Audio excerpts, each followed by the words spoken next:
All right, so it is 9:30. We will go ahead and get started. Hi, everybody. I'm Brent Ozar. I'm going to be talking about 3 hard performance problems, which, if I was going to go back in time and pick the session I was going to speak about at 9-something in the morning on Friday afternoon when y'all are all hungover, this probably would not have been the one I would have chosen. Probably a little ambitious for 9-something in the morning. So standard slides that I'm supposed to say to you from past. At this point in the week, everybody knows you're supposed to have your cell phones off. I don't care. I don't care if you listen to music in my session. It's all good. And then everything past has to offer.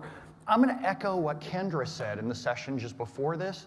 Every time that y'all are out here looking at other people speaking and you look at us up here and go, oh my God, they suck so bad, I could totally do this. You could. That was exactly how I got started. I went to a user group meeting and I'm like, that guy's just a goofy human being. I could stand up there and do that. They're not going to fire me for this. Presenting really does change your life. Get started by when you go back to the office, just do a lunch and learn with everybody on your team and say, here are some of the things that I liked a lot from the sessions that I attended. Plus, you can download all of the slide decks so you can go use those inside your own company when you talk about, here's the things that I learned. Session evaluations, there's a great saying amongst speakers, the best way that you can tip your speakers is by leaving them session evaluations. We really don't care about the ratings as much as we care about 2 comments. Tell us what we did that was cool and tell us what we did that sucked so that we know what we can do better next time. All of us are trying to do better. We're just like you. We're volunteers up here who are trying to suck a little less next time. I'm Brent Ozar. I co-founded a company called Brent Ozar Unlimited. Kind of happy how that worked out. In this session, I'm going to be talking about everything that's on that link down there at the bottom. This is going to be the only time that that link is up, so I'm going to go zoom into it. Everything that you're going to see me work on, the slides, the scripts, the demos, it's all already up there. It relies on the Stack Overflow database. You can go get that too, all from that link. So if you're gonna, I know y'all love to take pictures of me, so go ahead, no. I know you love to take pictures of that, do that once, and then you're gonna be completely done. You don't have to pay attention. You can get up and leave the session. The reason why I talk about this stuff, this is what I do for a living, is I get called in to fix SQL Server problems in 3 days. It's where a company's SQL servers are falling over for performance reasons. So I'm trying to distill down some of the more unusual ones that I get to run into. Things that I never would have saw when I was back doing development. Because you know how what we always say as developers, it worked on my machine, compiled okay, ship it. And then we get out into production, or all of a sudden we have a Black Friday sale and all hell breaks loose inside the database. So in this session, I'm going to start by talking about a little bit about my SQL Server and my workload. I'm going to talk about the 3 big performance problems. But I know in a room this large, it's really frustrating to have to raise your hand, and then the speaker's always like, what? Turn down for what? So it's easier if what I decided to do instead is invite a friend of mine up here to basically be you. I've got a friend of mine who's sitting in here. Pinal, come on up. How many of you all know SQL Authority, aka Pinal Dave? Yes? Right? Good to be here, sir. Absolutely, absolutely. Bring it up closer to your mouth, too. Absolutely. There you go. I'm going to be you. So let's see. I mean, if any question you have, just keep it with you. Yeah, exactly. No one wants to. If you do have a question, you want to raise your hand, go ahead. But what's cool is Pinal has never seen this deck before either. So he's going to be asking the exact same probably kinds of questions that you are. Anything that you want to ask, sir, as we're going through, fire away. Absolutely, absolutely. So I will, if you have a question, let me know. Otherwise, I have not seen, I have no idea what is going to be. So I'm going to ask the same question, and you guys know, right, that I don't understand many things anyways. Anyway. And he can tell when I'm faking it too, so there we go. So my SQL Server and the workload that I'm on, this is so much smaller than your production workloads. I'm running a small VM, it's only got 8 gigs of RAM altogether, and I'm just giving 6 gigs of RAM to SQL Server. But this works out in my favor because I'm trying to show you what it's like when your SQL Server's totally overwhelmed. I'm going to use the Stack Overflow database, the 2016 March version. It's totally available for the free to the public. It's about 100 gigs in size, so when I run queries against it, it's easy to make queries really suck and fall over. I'm going to be doing a lot of work with the users table, which is actually pretty small. It's only about 1 gigabyte in size, but it's so much more fun than AdventureWorks. Hi, Mom. It's so much more fun than AdventureWorks. I never want to see another bicycle store demo again as long as I live. There's a reason why that company went out of business. If you want to see some interesting trivia, if you look at the sales history table in AdventureWorks, what does AdventureWorks sell? Bicycles. You know what their average sale price is? Like 90% of the data in AdventureWorks is under 99 cents. Well, of course they went out of business. It's a ridiculous kind of demo database. Who does that kind of thing? If only they'd give us that kind of price on SQL Server Enterprise Edition. So there are slides in here that talk about everything that I'm going to do, but I'm actually going to switch out and just do everything in Management Studio. The way that this works, and y'all already have access to this entire thing, I wrote out this demo script as if I was talking to myself so that y'all can rerun it again later and follow along with yourselves. It is completely open source. You can take this exact same deck, you can give it to your local user groups, your end users, fellow developers at your community. You can do anything you want with it. It is 100% open source under the MIT license. If you can figure out how to get people to pay for it, good on you. So what I'm going to start out with is I'm going to put my SQL Server under some basic normal stuff. I'm going to turn on the SQL Server 2016 compatibility levels so that I'm not demoing something ancient. And then I'm going to make a few unusual changes. Make sure this works down here. There it goes. I'm going to make a few unusual changes to the users table. The users table at Stack Overflow has exactly what you think it has. Everyone who's ever asked or answered a question at Stack Overflow. But I'm going to make a few data type changes. I'm going to change the user's display name to be very large, the user's location to be very large, and the website URL to be very large.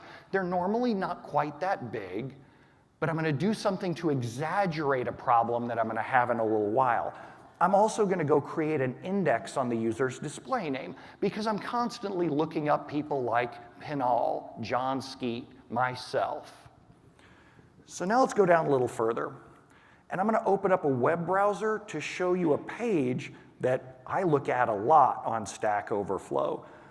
On Stack Overflow, how many of y'all have either answered or asked a question at Stack Overflow? How many of you would like more reputation points? The good news is we have the database here. We can make that happen. I am the DBA at this point. So Stack Overflow's database, if I look at the live users page, this gives you the list of everyone ranked by their reputation. It's a simple page. People hit this all the time because they want to know if their reputation's getting better or worse, if they're on the leaderboard. We like to call this the leaderboard. And there's one person at Stack Overflow who's legendary, John Skeet. He's at the top of the leaderboard up here. Seems like he has superhuman speed, nothing else to do. He just sits around and answers Stack Overflow questions. So people are constantly running this query, show me the most popular users sorted by reputation. Reputation is just an integer field on the users table, so I can sort by that very easily. Let's go take a look at the database and see how that query works. Here's the query. Go give me the top 250 users ordered by reputation descending. Now, at first, it seems like it takes a second, but that's because I just started up this SQL Server, and there's nothing that's been going on it. And if I execute this a few more times, it's not terrible. It finishes in, say, a couple of seconds, and that's often good enough for a lot of users. People say, it's 2, 3, 4 seconds, ship it. That's good enough. It works for me. And it is good enough for us when we just get started in development. But now, what I'm going to do is I'm going to run a load test. And I'm going to use something called SQL query stress. And of course, and remember, for those of y'all who are taking pictures, everything in here, it's in the entire slide deck. SQL query stress is a totally open source load testing tool. It was originally written by Adam Mechanic. And what you can do here is you can say, point it at the database that you want. I'm going to point it at my SQL 2016 database. I'm going to pick the database that I want to go query. I like to have some fun with my database names. And then say OK. And then I can type in the query that I want to run here, like select get date or whatever it is I want to run. I can run it across hundreds of times across, say, 10 threads. But I'm going to pick the exact same query that we were running just a second ago. Go get me the top 250 users ordered by reputation descending. I'm going to run it 8 threads wide, like I have 8 different end users running queries right now. And I want them to just keep going and going. Yes, sir. One question Sure. which comes to me is like, what are the, how many CPU do you have on this machine? Oh, that's a great question. Normally I give out prizes, Right. but since it's just you and you're answering all the questions, all I can do is like give you query bucks or something. So here you go. Or candy. I have a whole bunch of Jelly Bellies, but then we'll just sit here and keep eating them. Those are actually not for y'all either. Those are brought to me by an attendee. I had an attendee at one of the sessions this week who works at, I might as well say it now, Jelly Belly, and brought a whole bunch of jelly beans. None of you in here brought me anything. You're no presents whatsoever, not even like vodka shots in the morning. So it's only 4 cores, just 4 cores, and that's it. Yeah. So this thing's been running, but it's not going very fast. You can see a little ticker on here about how many iterations have actually completed. It's not going very quick. And for those of you who might be sitting very close, pretty soon you're going to hear my laptop fan kick in and my laptop start to levitate from the ground. It looks like I'm doing a lot of CPU usage. And people are like, oh, well, this box just needs more power.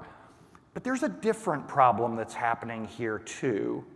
While it continues to run, I'm going to run an open source stored procedure called SP-Blitz first. What SP-Blitz first does is it takes a snapshot of a bunch of your DMVs, waits for 5 seconds, takes another snapshot, and tells you what happened during that time. So for example, here are the 8 queries that are running right now, and it shows you what they're waiting on and how long they've been waiting. There's a wait type here that's curious. This thing's called resource semaphore. This is the unusual first problem that we're having. And if you go a little bit further down, SP-Blitz first says it detected a poison wait. Poison waits, it's like my throwback to Belle Biv DeVoe. That wait is poison. Not even a clap. Yes, my singing is truly that bad. Thank you. And no costume changes today, thank goodness. But poison wait detected, that means there's something that's stopping your SQL server from going faster, and it may even seem like your queries are completely unresponsive during that time. SQL Server basically uses memory for 3 things.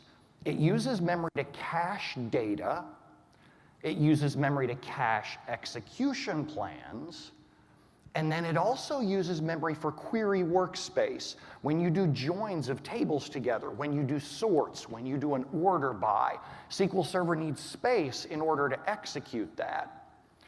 The resource semaphore wait type means these queries are waiting on memory before they can even start.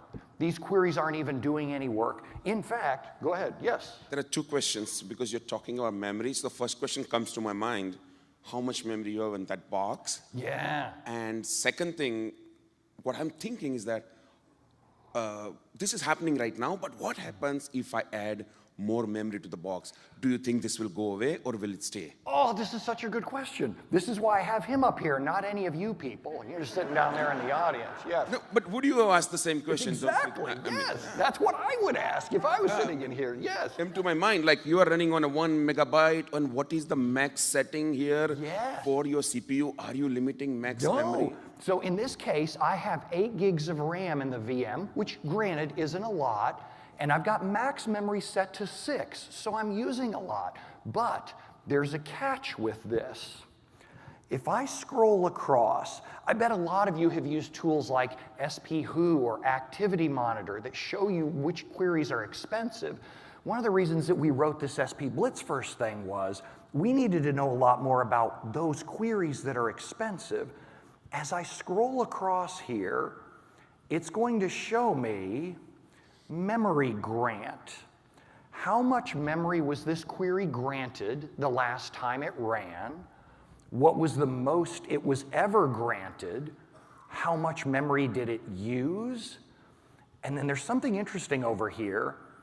How much memory would we really like to have? Our ideal memory grant. If we let SQL Server pick any amount of memory for this query, how much would it like to have? I know that there's no commas in here because I guess for Microsoft, commas are really expensive and they don't want to show those to you. But that number is 48 gigabytes. When this query runs, it wants 48 gigs of RAM. Hold up, that's kind of odd. Why would it want so much memory? One more question which comes to my mind. If the query is asking for 48 gigs, yes. What's the size of the database? I love it. That's exactly where I'm going to go. So as a reminder, I'm going to zoom in and show you that I'm not even joining anything. I'm saying just go get me the top 250 users. Is this big data like they show at the keynotes, big monstrous data? If I right-click on the users table and I go into properties, zoom out a little bit, go into properties, and of course this thing's going to take a second because my SQL Server's still falling over as it's trying to stop that load. Here's my properties. If I go into storage, the size of the table is 620 megabytes, not gigabytes, and yet SQL Server wants 48 gigs of RAM. How could it be that stupid? Let's go see. Not see by zooming in. Let me. Is it a bug? Is it a bug? No, this is Itzhak Ben-Gan. There's this great presenter who has a show called Bug or Feature where he shows you something and he makes you guess which one it is. But I mean, it looks like a bug. I mean, that is the impression, like, you know, the table is saying it needs this many gigs, but table itself is this, and you are just retrieving only 250 rows. It gets worse. So I would say, this is going to sound kind of crazy, I would say the bug is in the developer who built the table and wrote the query. Of course, I'm a database administrator, so you would always expect to hear me say that, right? It's not a SQL Server problem, it's a data user problem. So I'm going to show you the execution plan. I'll zoom in a little here. Go get me the top 250 users. Well, I'm going to have to scan that entire clustered index. Yeah, but we know the clustered index is only 650 megabytes. If you hover your mouse out of this arrow, hey, SQL Server, how much data do you think is coming out of this query? Oh, 37 gigabytes. What? There's only 650 in the table. Remember when I said at the beginning of this session that I inflated some of these data types? SQL Server uses the data type size to guess how much data is coming out of the table. It's the number of rows it expects to find times the size of your data types times a percentage. Now, this didn't matter when we just ran one or two of these, but when you start to scale this thing up, when people ask you, does it matter what data types you choose? Oh, yeah, it does, once you start to scale, because SQL Server makes drunken estimates like, this table has 37 gigs of data. You'll also notice that I always use a male voice when I talk about SQL Server, because it's stubborn and it refuses to ask for directions. It's just, trust me, I got this. So 37 gigs of data, SQL Server thinks it's going to come out. So now Panal asked, adding more memory, is that going to help?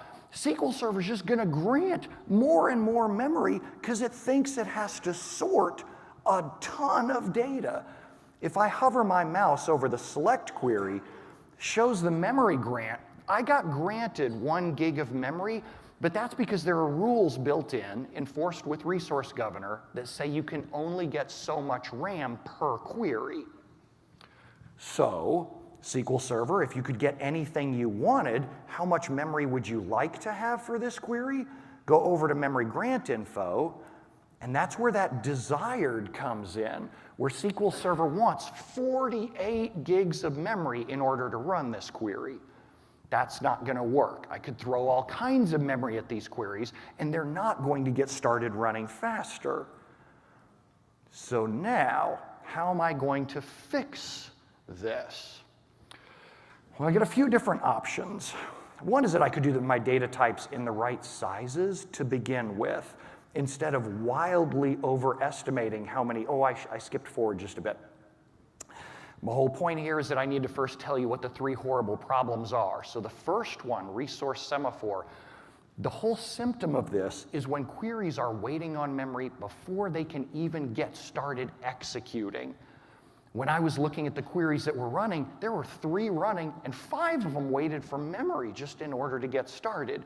There's a perfmon counter you can look at to catch this, memory grants pending, that tells you how many queries are waiting on RAM right now before they can even get started. In order to fix this now I'm going to have to do something else.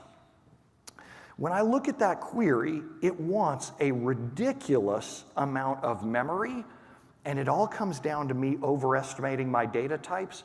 Eric Darling wrote a really good blog post about this. This is inside your notes there that you can go play around with this.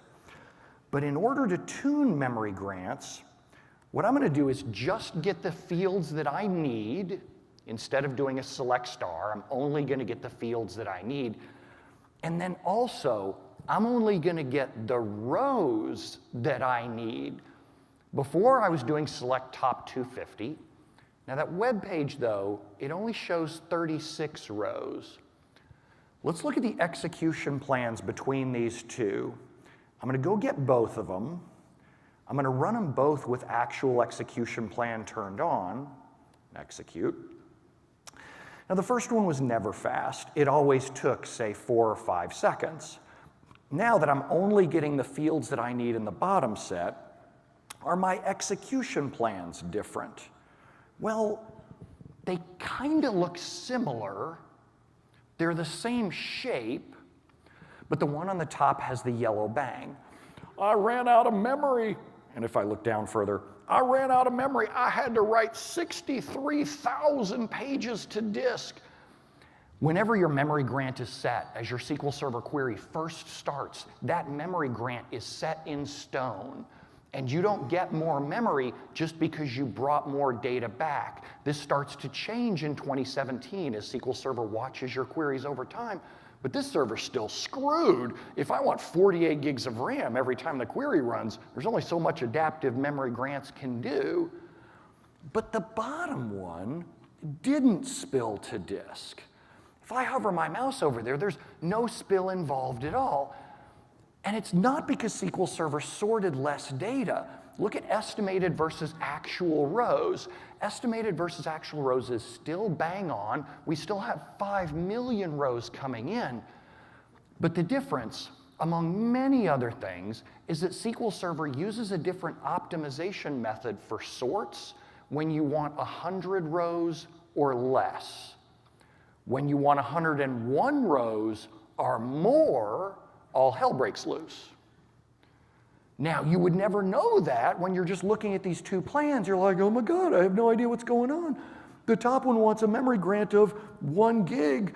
The bottom one only wants a memory grant of 1 megabyte. Not 1 gig, 1 megabyte. That's fantastic. Now I can run more of these queries at once. Although, when I do it, I do still kind of end up with the same symptoms. So I'm going to take this same query again. I'm going to take the select top 36. Oh, there's a query. Yes, Hugo.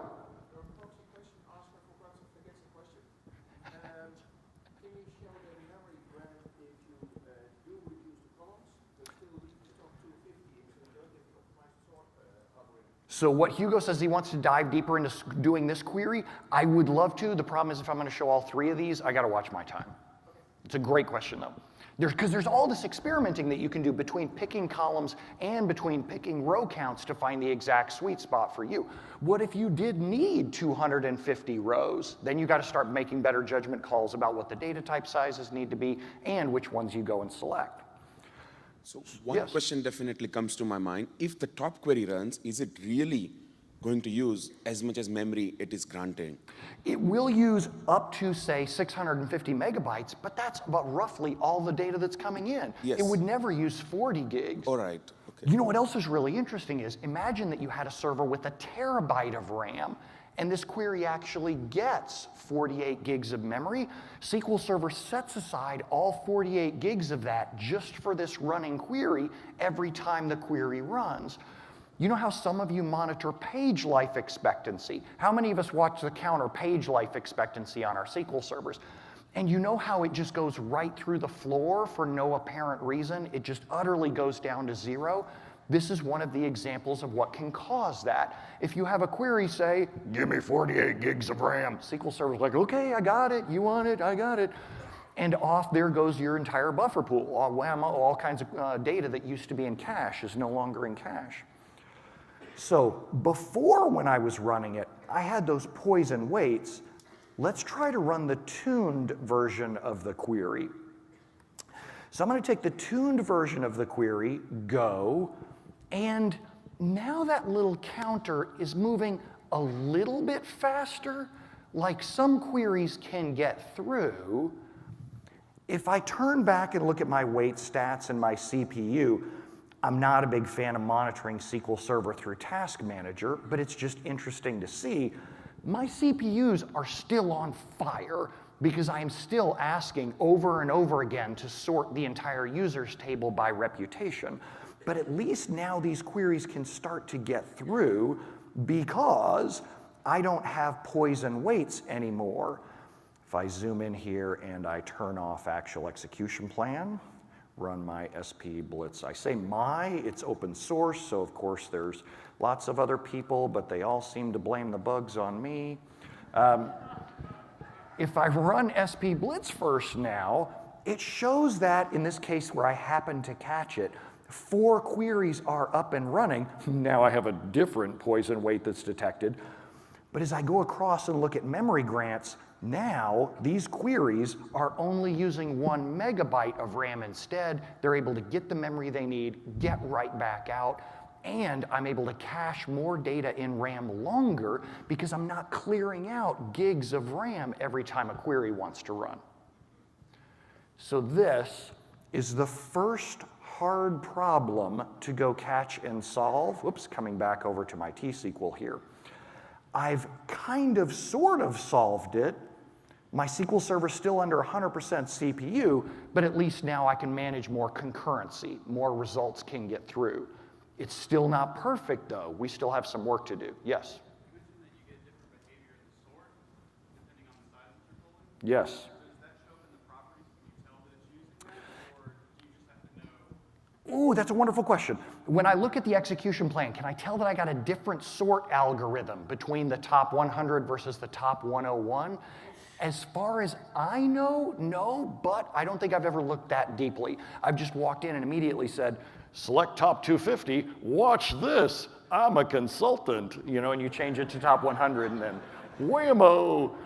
They're like, how'd you know what the magic thing is? Sorry, it costs you more to learn that. That's totally not true.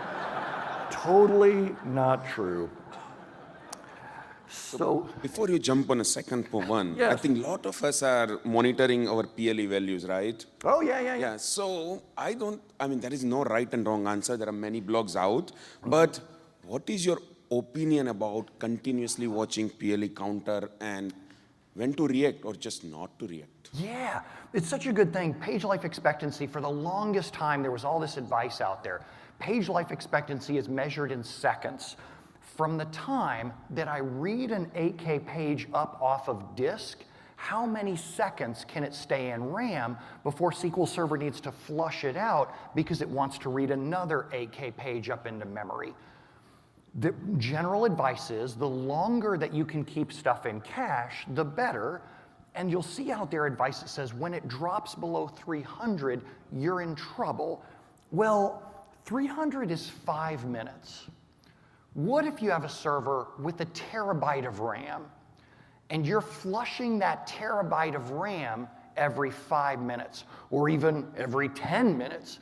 10 minutes might not be good.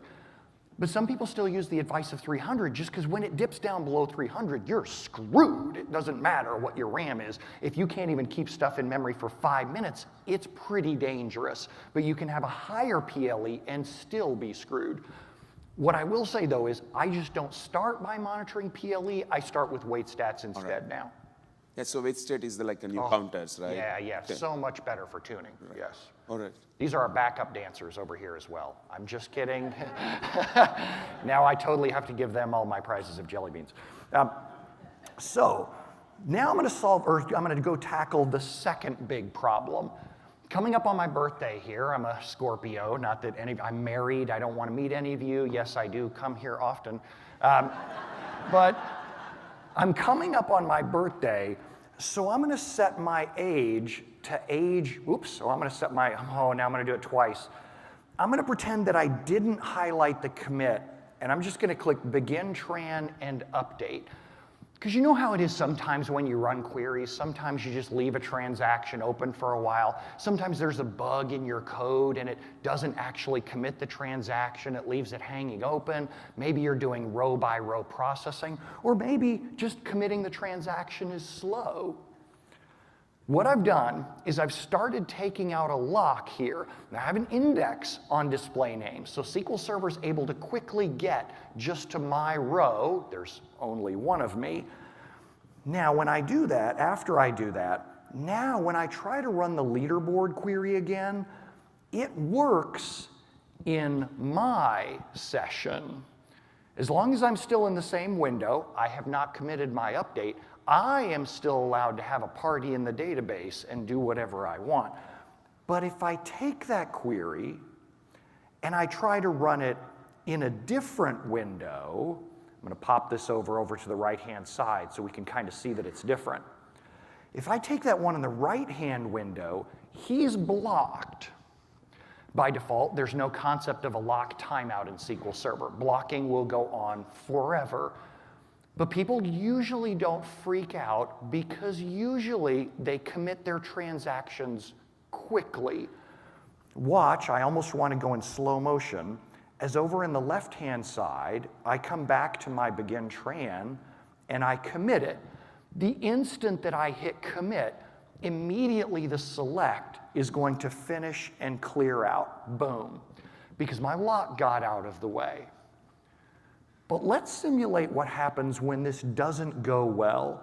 I am aging at an incredible rate today.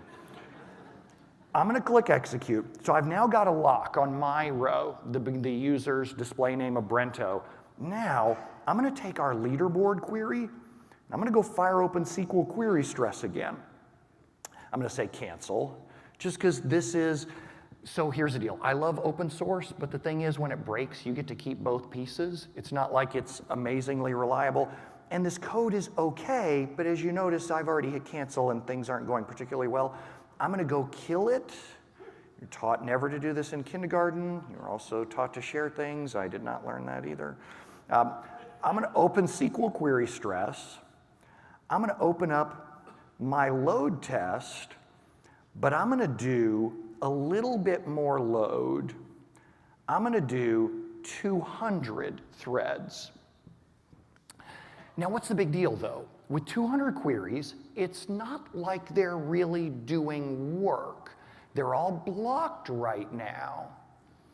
And if I go in and look at Task Manager, when it first starts up, go over to Performance, CPU is high at first, as SQL goes out and starts allocating all kinds of worker threads. It needs lots of worker threads to track all of the incoming queries and the requests that they want to do.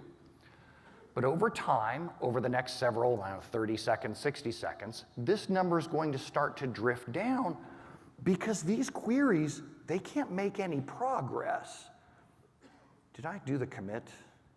Let's go look at SP who is active. Hee hee. I have a problem here in SQL Server Management Studio.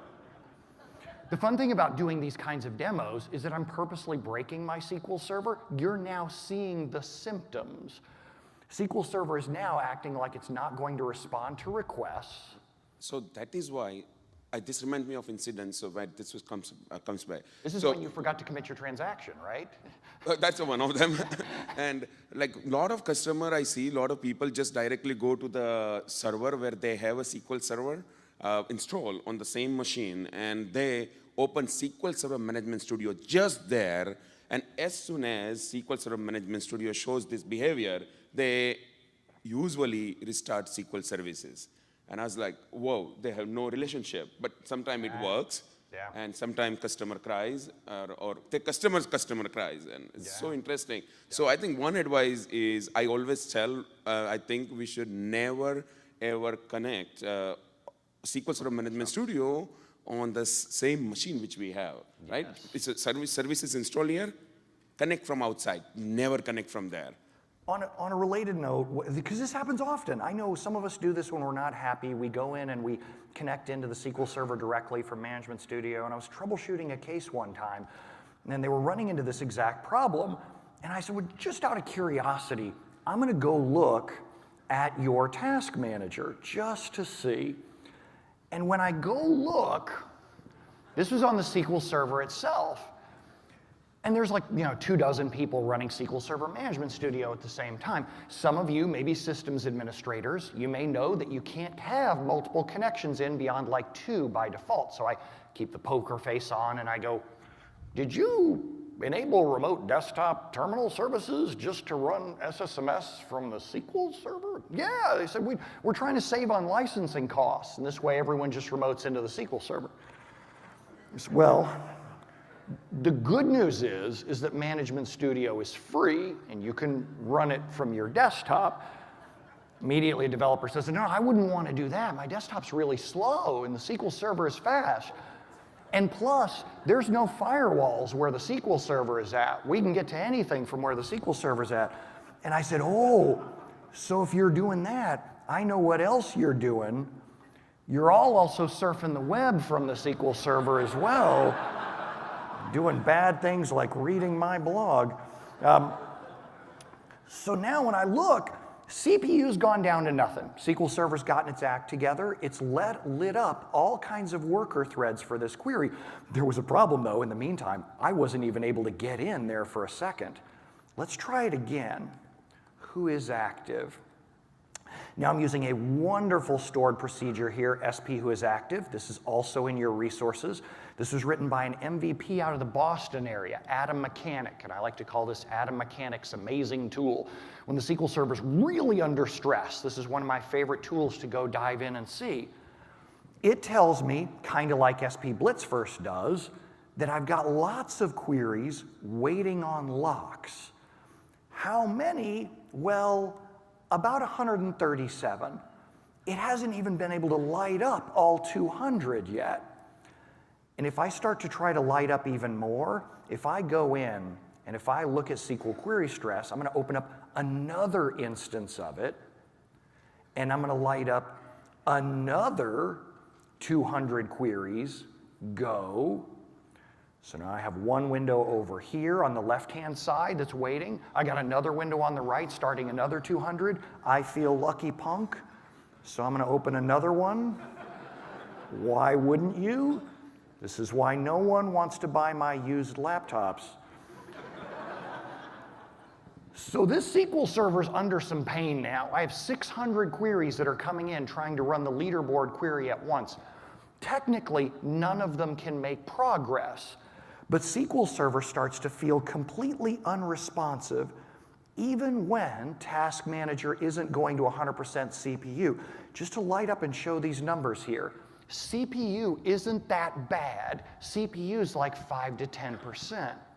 So that means we are good. That means we're good. Yeah, exactly. We can go out for beers. Yes, we're out of here. Isn't it like CPU more is bad and CPU less is good? How many times we... Yeah. I mean, that's what I see. If I see CPU running 5%, 10%, I think it's good. I mean, if CPU is running 90%, that's super, super bad for her, isn't it? But you're a consultant, it's the other way around. When SQL Server or CPU is really high, that's when they call you. Exactly, so that is very, very good. And, Yes. and so, I mean, I like it when people see CPU running high and they say, fix it. And I was like, it's fixed already. It's not starving. It's down. And now, as I'm trying to run SP who is active won't even run. Now, this is the next poison weight type. Thread pool is the weight type that I'm experiencing now. SQL Server has run out of worker threads. Even though I have plenty of available CPU power, SQL Server has a limited number of worker threads that it can light up per query, or 4 queries. I told you to set your ringtone to Duran Duran. Come on, you guys are disappointing me. So this SQL Server, I can't even connect to it, even though CPU is very low. The symptoms on this, the same as a human being can't connect to SQL Server, your monitoring tools can't connect to SQL Server either. So here's the symptoms for this particular problem. Somebody's calling you and saying, dude, I can't connect to the SQL Server. Seems like everything's timed out. You have a monitoring tool that goes in and looks at CPU usage. It reports very low CPU usage. But any SQL Server monitoring tools, when you run stuff like Spotlight, Idera SQL DM, SQL Sentry Performance Advisor, all those tools, they just have gaps in the coverage. They show no numbers in that time whatsoever because they can't connect either. To solve this, SQL Server has a little kind of tricky back door that I can use in order to connect. Over here in my window where I was trying to run SP who is active and it says not connected, I'm going to use the little change connection. I can never find the change. Oh, it won't show because I'm not connected.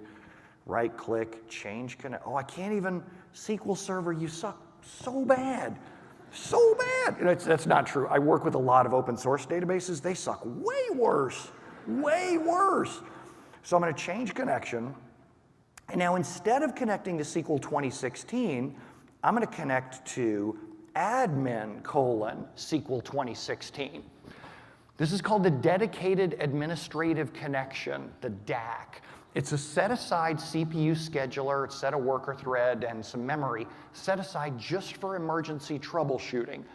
But it can only be accessed by one user at a time with one connection at a time. And when I say one, I mean one. Watch what happens.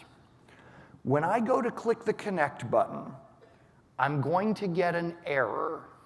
But watch what the error is. Dude, I couldn't connect to SQL Server 2016A.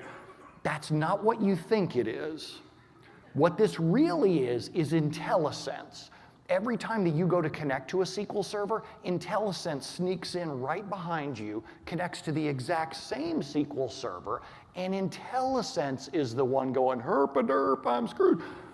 If I click OK, and I'm going to zoom out to show you, if I click OK, and then I look closely down at the bottom, I am connected. It's just that, stop laughing, that's not funny. It's bad code. Bad code is never funny. Bad code is always funny. Unless it's yours, in which case it's mostly tears and sadness, which it usually is mine. So it did connect correctly to the DAC. It connected to admin:SQL 2016A. And from here, now I can run troubleshooting queries. Now I can run, for example, Atom Mechanics who is active. And as I look at it, it shows I'm not getting a whole lot more queries. I've kind of hit a wall here at about 140. They are all waiting on locks.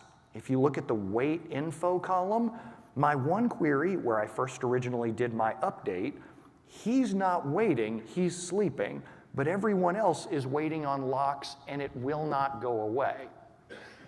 Go ahead. In this situation, don't you think so we should kill the first one? Oh, I thought Indian people were peaceful, not violent. Why you want to kill somebody? So the thing is with killing, when you kill a query, roll forward is multi-threaded. You can have a query that did a whole lot of work with, say, 8 cores for an hour, but when you put a bullet in it, rolling back is single-threaded. So if you had 8 cores working for an hour, you kill it, it's possible that it could take several hours for this thing to roll back. And the crappy thing is, I can't tell all the queries the user did leading up to this point. I got a better idea now. So let's not kill this. Yes, I like that idea. Yes. Let's restart the services. Oh, I thought you were going to say kill the developer. No. I mean, once you restart, restart works for phone. So I think I do this thing in my business. I think we should move to Linux. Yeah. Because then it won't be up anyway. Then we'll have a different problem. I'm just joking. I adore Linux. This is a Mac. Usually I make the Windows jokes.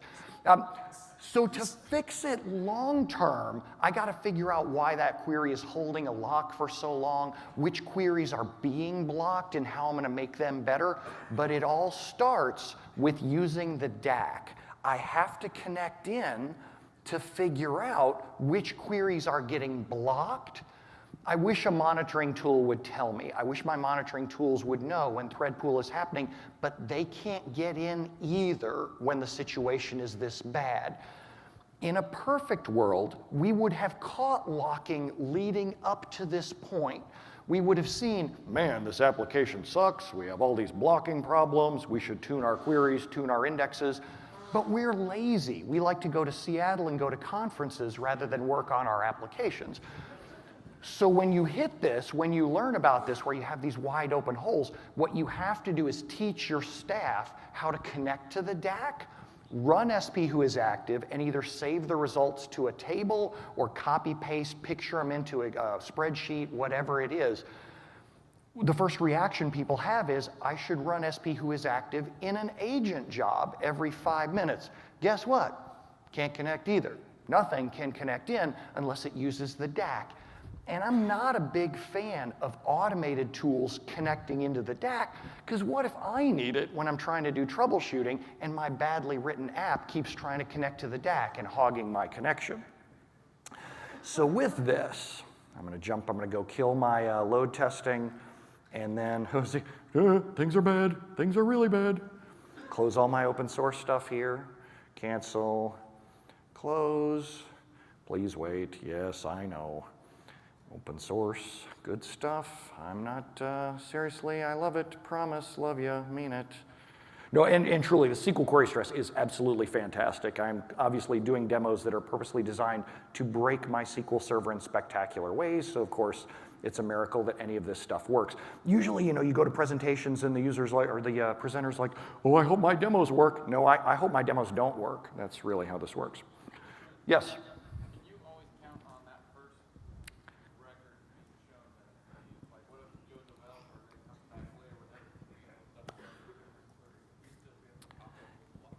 Is the lead blocker always at the top of SP who is active?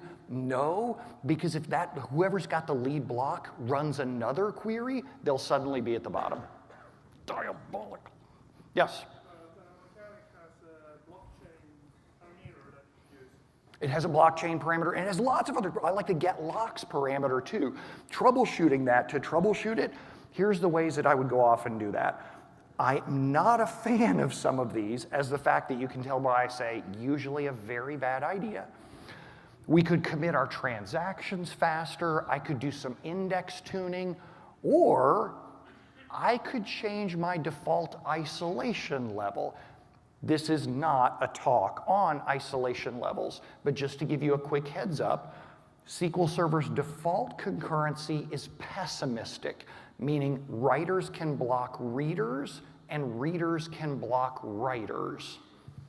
Azure SQL DB, always on availability groups, secondaries, Oracle, Postgres, all kinds of other database platforms, choose a different default isolation level called optimistic concurrency, multi-version concurrency control, or RCSI. What I'm going to do in order to show that is I'm going to roll back my little update, and then, let's first try, well, you know what? No, I'm not. That's what happens when I read ahead. So if I wanted to make this query go faster, specifically the select, if I hit execute on this select, and I look at the execution plan, close out of all my goodies here so you can see the whole thing, SQL Server saying, I'd like to scan the entire clustered index. Hey, SQL Server, do you want a missing index for that? You want to maybe sort it by reputation or something? No, no, no. I got this. I'm good. So SQL Server wants to stay scanning a clustered index all the time. We could do better than that. SQL Server doesn't generally recommend indexes to fix the sort operator. If I hover my mouse over this, SQL Server sorting the entire 5 million rows by reputation descending every single time. Well, there's a fix for that called an index. Dun, dun, dun. So here's the index that I'm going to go create. I don't always create covering indexes. Covering indexes mean that this index works perfectly for this query. But in this case, hey, I'm the typical database administrator. Indexes are free. Let's just go add a bunch. And now when I run that query again, instead of scanning the entire table, it does an index scan, which sounds bad. When you first get started doing index tuning, you're taught that a scan means reading the whole table. A seek means jumping in and getting back out. That's not what it means at all. A seek can read the entire table. A scan can read just a few rows.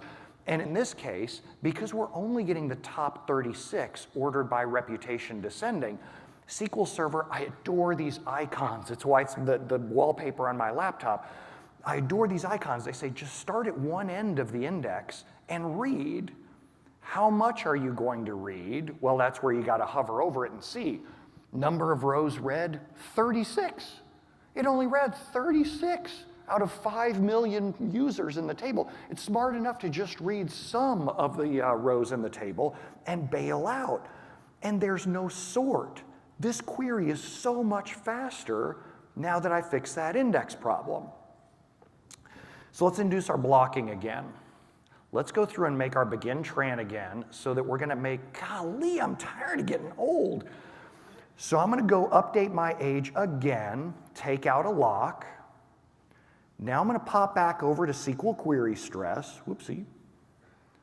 I'm going to go load my demo, thread pool, and go and, SQL query stress. So this is kind of interesting how this works. In a second, it's going to start updating.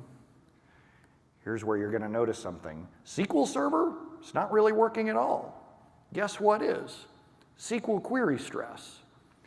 Because the results are coming back so fast that this thing stopped updating there for a second. Dun, dun, dun. 5,000, 6,000 executions, they're just incrementing like crazy. Even though there's a block happening, there's an index that perfectly satisfies my query, so the select can blow right on past there. We've solved the problem. Now I still have a new problem. Now my application sucks. My application isn't even fast enough to consume the results as quickly as I would want it. This are the different ways that you can go about solving thread pool weights. When I go back out and summarize it, pop back out here. Oh, and let's back up here. Hold on a second here. There you go. So the ways to fix thread pool weights, in here, I would go for this. Tune queries to reduce parallelism requirements. Instead of these things having to go wild and crazy parallel and burn lots of worker threads, just seek in or scan in, just get the end that you want. Yes? Yeah, two questions when I see the max stop and parallelism. What do you suggest for a cost threshold for parallelism and second max stop of the server level? So what do I suggest for max stop and cost threshold? Microsoft's max stop recommendations, this is the only KB article I know by heart, 280, 65, 35. If you search for max stop KB, yeah, that part is funny. What are you going to remember when you're an adult, Brent? 280, 65, 35? Great, useful. Where's your car? I'm not really sure. So Microsoft's KB article on MaxStop says go up the number of cores in a processor up to 8, but no higher than 8. Some workloads actually make sense higher than 8, but you have to experiment to figure out which one's right for you. For cost threshold, the general advice out there is 50. We are all making this number up. So you'll see some presenters say 40 and some say 75. It's not like we have passionate disagreements. We just all agree that the default cost threshold sucks bad and it should be something other than 5. Right. And max degree? A max, so up to the number of cores in a processor, Right. up to 8, but no higher than 8. That's the default starting point. Then if you have things like a data warehouse where you do the same workloads every night, you keep reloading tables and running reports, you could set your max DOP different every day for a week, monitoring your workloads and see where the sweet spot is. If you go to Stack Overflow, I think one of the questions is some weird stored procedure which gives you suggestions of what should be your max DOP, and it always gives me suggestion more than max DOP I have on my system. What should I do? Oh man, so I've seen a lot of those kind of auto-recommending Yeah. tools. I would hold out for, I hear Microsoft is developing artificial intelligence that will make us all redundant. Right. I hear in the future, Yeah. we're just all either going to be working on the robots or we're going to be DJs. And that's just basically the only two Yeah, so- jobs that will still be available. That's good. So yeah. Like every time I see code like that and I look at the code, I'm like, where the heck are you getting this recommendation Yeah, so from? I had a 4 CPU, a 4 Yeah. processor, and they're saying set it to 8. And I was like, okay, I'll set it to 8. Will it run faster? We should like write answers like that on Stack Overflow just to see how many people believe it. Well, it's Pinal and Brent. They must know what they're doing. So it happened to me one time. Person says that this index has been. I look at the system. I said this index is very, very bad. He said, yeah, absolutely. Look at that. It says created from Pinal script. Oh. I just kept quiet after that for 2 minutes. All right, let's see. What do we want? What is Oh, it? perfect. I just tried. Make sure, 10:45. Okay, good. Whew. Had a thought there that I was around late. No, we're good. We're perfect. All right, so for the last poison weight, this is problem number 3. Problem number 3. It's amazing what you can find out there for ASCII art. Don't go Googling for that now, especially when people are looking over your shoulder at the phone. So I am going to, this is, why do people come to Brent's sessions? They haven't laughed this hard since they were reading books online. So, why do I do this? This is why I can never go to work for anyone else again. They would fire me immediately. Begin Tran, I'm going to update just Brent's row.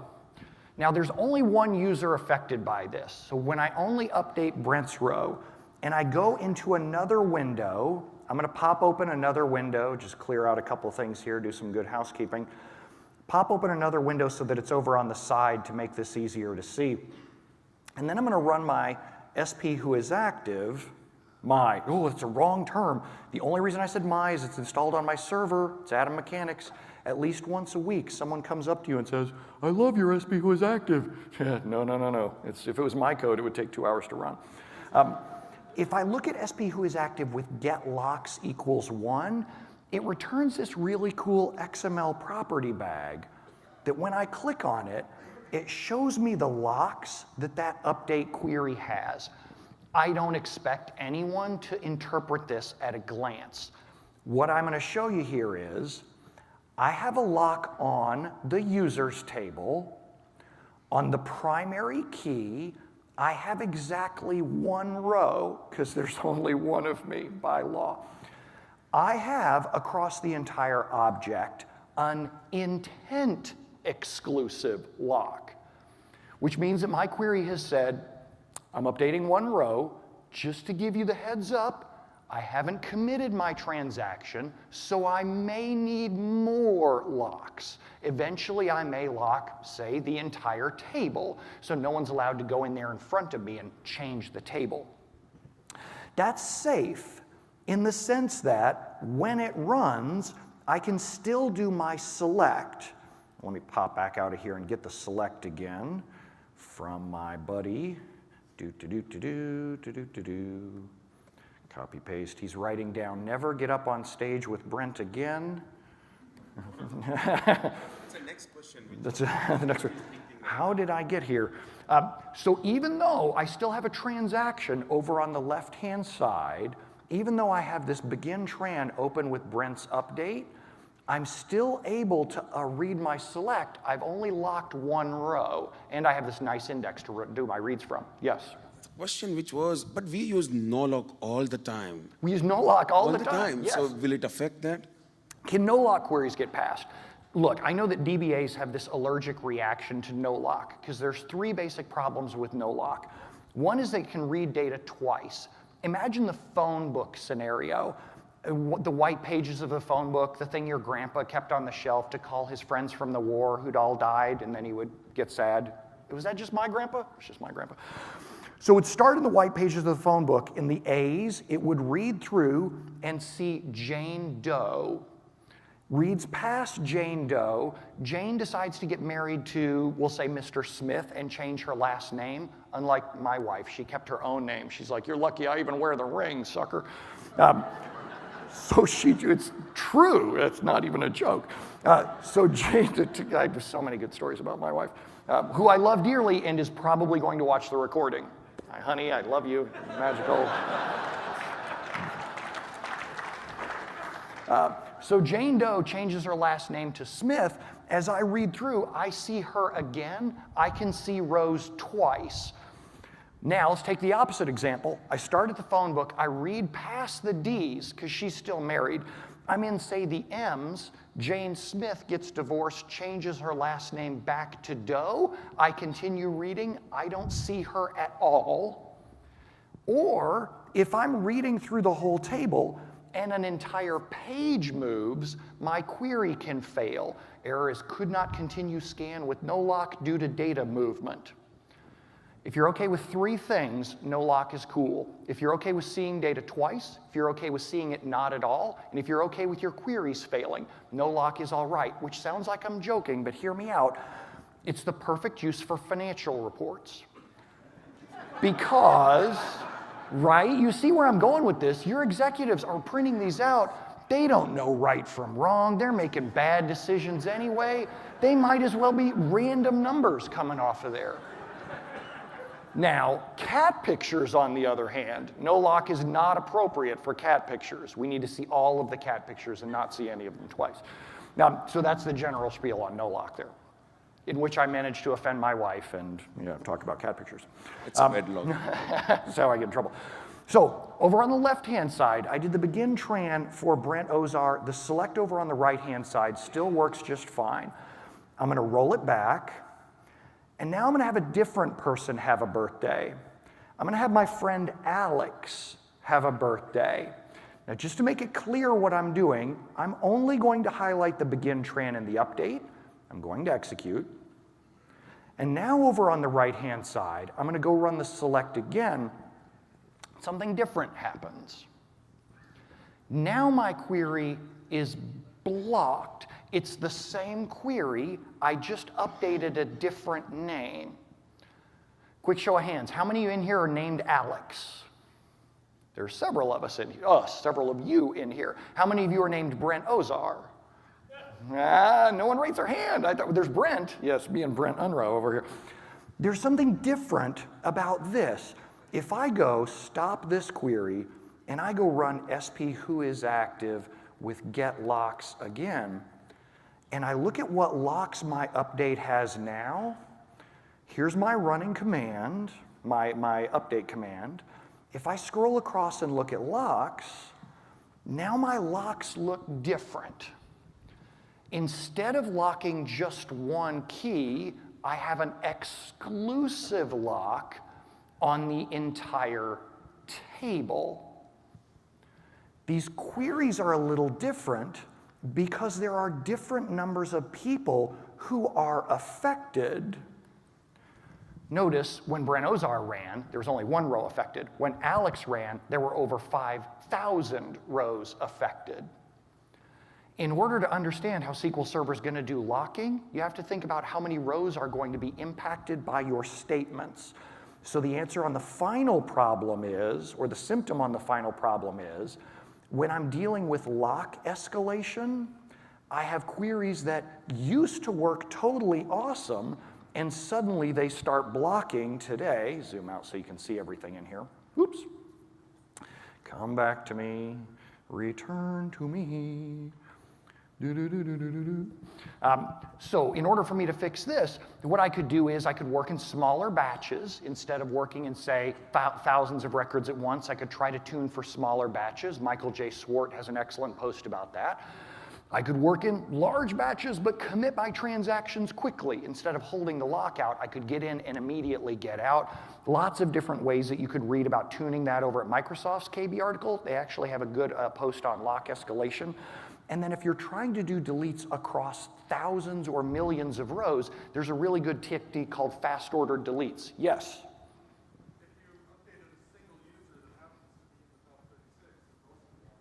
If I update a user that's in the top 36, as it turns out, no. Dun, dun, dun. Now I want to go do a demo for that, but I'm not going to. If you want, come up afterwards and I'll show you, because I have a demo on that exact thing. It's because I have a covering index that doesn't have age in it, so I get to kind of cheat there. Yes? What if you update it using row lock? Oh, that's fair. I'm going to put it in there. So I'm going to say it. So you could also use row lock hints. Disclaimer, I don't like this. I don't like this, but I want good ratings from this attendee. So no, it's true and it's fair, especially if I knew it was like 5,400 rows and it was just past, I'll get you, hold on, you go. If I was just past the row escalation threshold, I might be open to that. But where I worry is coming behind me, somebody updates 500,000 rows next. That's where I worry, especially in a growing population like Stack Overflow. Now, one of the men I adore, Hugo, yes.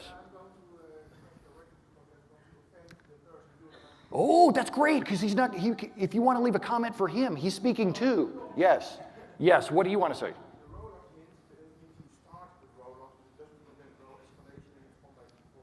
I was afraid you were going to give him an even worse idea. You could also turn off table level locking. Let's pretend I never said that, especially on the recording. I just zoned out, yes, because you still want to be friends with me. So I'm going to try the second to last one here, using the right isolation level for my application's needs. Now, again, like with all of these problems, I cannot go into the depth of detail that it would take to show you how to test your code to see if this isolation level is right or wrong for you. But in here, I'm going to do it just to show it. What I'm going to do is make sure that my transactions are rolled out. I'm going to close out of all my other windows. The database has to be in single user mode, and I just want to make doggone sure I'm not in anywhere else. And then I'm going to run this command. Alter database, drop all users. Set Stack Overflow, set the default isolation level to RCSI. This means that everyone gets advantage of this optimistic concurrency that I talked about earlier. It comes with a lot of drawbacks. Some people say that there's possible race conditions in code. We have tons of stuff about that in the resources. But now that I've done that, I'm going to take my lockout on Alex again, execute. And now I'm going to go back over into another window. Siri, there's no way to turn off Siri, and I don't even use her. She is an idiot. I'm an Apple guy, but I tell you what, Siri is, if Siri was my child, I would take her out behind the shed. That's not true. This is why I also don't have children. I'm sorry, honey. There it goes again. Manage. So she's, no, it's, oh, so many jokes I want to say. My wife doesn't want children. She's like militantly opposed to children. I made her get a dog, and she's never forgiven me for that either. She's like, when this dog passes away, if you want a dog, it better be you, her sleeping in the bed with you, because I'm going to be gone. Now, over on the right-hand side, now I'm going to go run that select again, and now, whammo, the select gets right on through as I'm executing this. Even though if I go into who is active, get locks equals 1, if I go look at what locks this session has, my whole life is spent moving arrows around. There we go. That update still has an exclusive lock on the users table.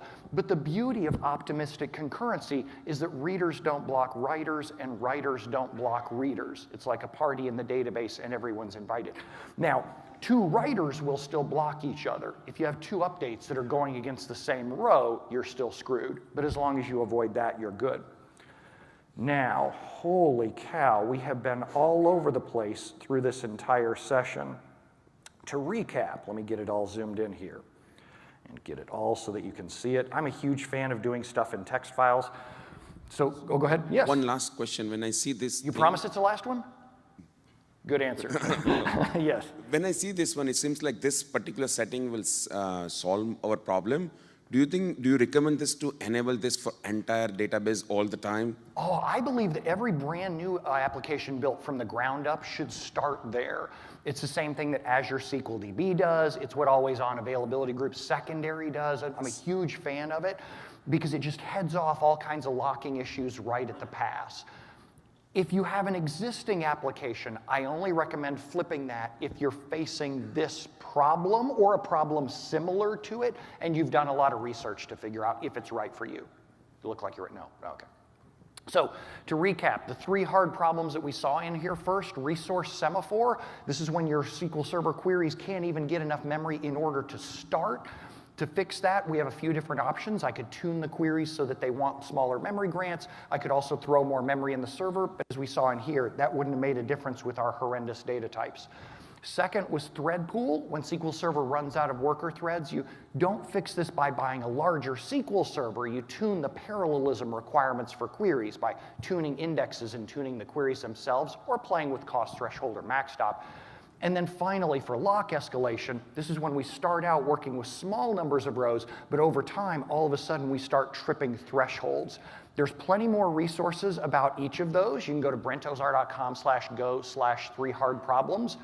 I will be up here for questions afterwards, so I won't make you all stand up and raise your hands. But otherwise, have a great last day at Summit, and I'll see you guys next year. Adios. And thank Pinal. Let's have a round of applause for your virtual attendee up here. Thank you. Thank you very much. Oh, my pleasure.